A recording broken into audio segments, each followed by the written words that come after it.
Viewers, welcome to our channel. ముందుగా అందరికీ శ్రీ విశ్వవసు నామ సంవత్సరం నూతన సంవత్సర ఉగాది శుభాకాంక్షలు.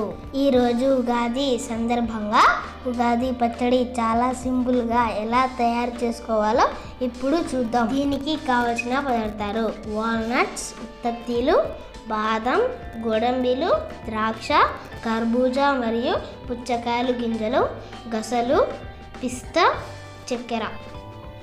వీటిని మిక్సీ లేదా కచ్చపచ్చ దంచి వేసుకోవచ్చు. 1 కప్పు ద్రాక్ష, 1 కప్పు సపోటా, తురిమిన పచ్చి మామిడి, వేప పువ్వు కొంచెం, కర్బూజా పండు, కాస్త బెల్లం.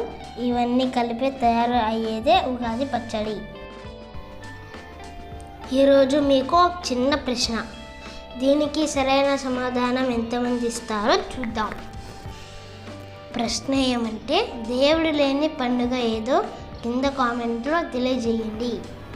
ఉగాది పచ్చడి ప్రత్యేకంగా ఒక సందేశాత్మకమైన ఆహారం.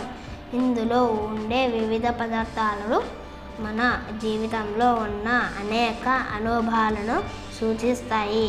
నిత్య జీవితంలో కలిగే ఎన్నో భావాలను ఎదుర్కోవడానికి సిద్ధంగా ఉండాలని సూచిస్తాయి.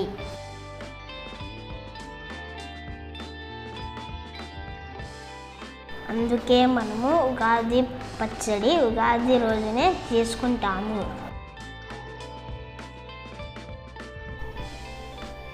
మన మాటల్లోనే రుచికరమైన ఉగాది పచ్చడి రెడీ అయింది. చాలా సింపుల్గా, ఈజీగా తయారయ్యిందో చూశారు కదండి. మీకు ఈ వీడియో ఎలా అనిపించిందో మీ లైక్, షేర్, సబ్స్క్రైబ్ ద్వారా తెలియజేయండి. నా ప్రశ్నకు సమాధానం ఇవ్వడం మర్చిపోకండి. థ్యాంక్స్ ఫర్ వాచింగ్ అమ్మా మాస్టర్ మెను.